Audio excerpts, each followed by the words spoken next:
Our garden started as a patch of grass 100 by 50 feet, and we didn't really have a clear plan of what we wanted to achieve, other than we wanted a space similar to the garden we had in England with an English cottage garden look.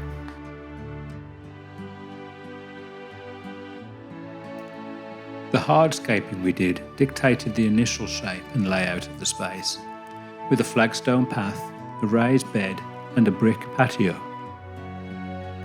Looking at our garden today, there have been 5 factors that have contributed to its design.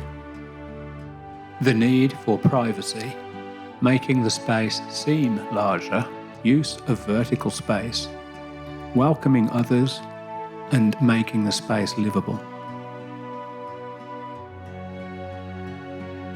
We needed to establish some degree of privacy, particularly along the shared lot line, as we could see right into our neighbour's driveway and garage.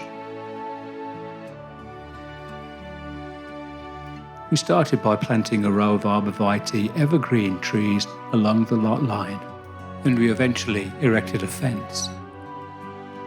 Although it wasn't planned, we have since realised that a lot of what we have done in our 50-foot wide lot has made our garden seem larger, and over the years many visitors have commented on this.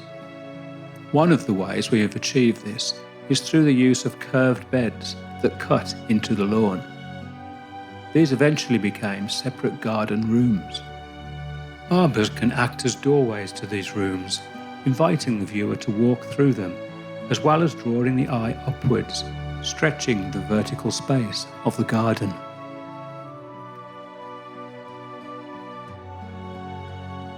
Other ways of achieving this effect include the use of trellis and other garden features, to grow clematis, for example.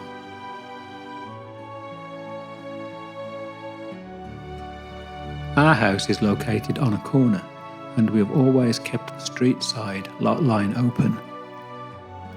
We've welcomed many visitors to our garden, though some are less welcome than others. We soon realised that our garden needed places to sit other than the patio. We located a stone bench under our plum tree at the far corner of our garden. We've since relocated this bench and added another 3.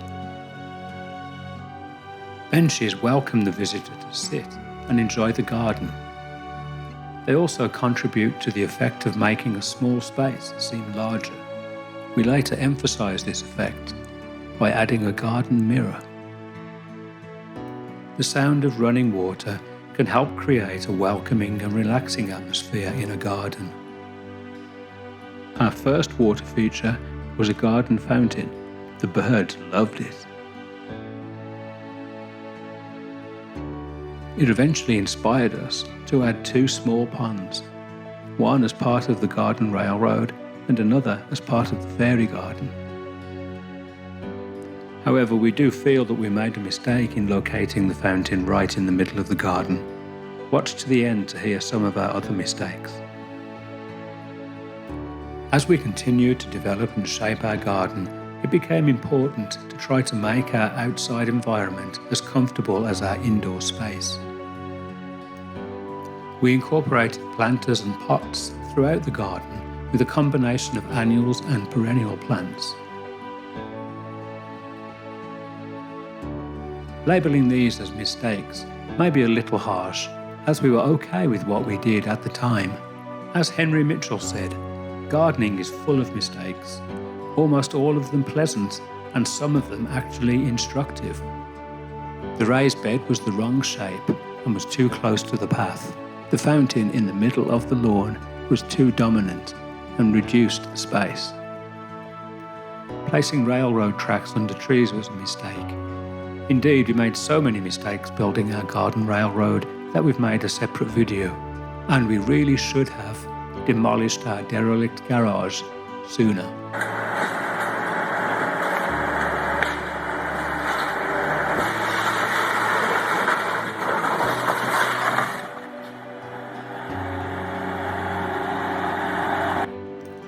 So watch next time to find out how we continued to shape and transform our garden, including some very big changes. Thanks for watching.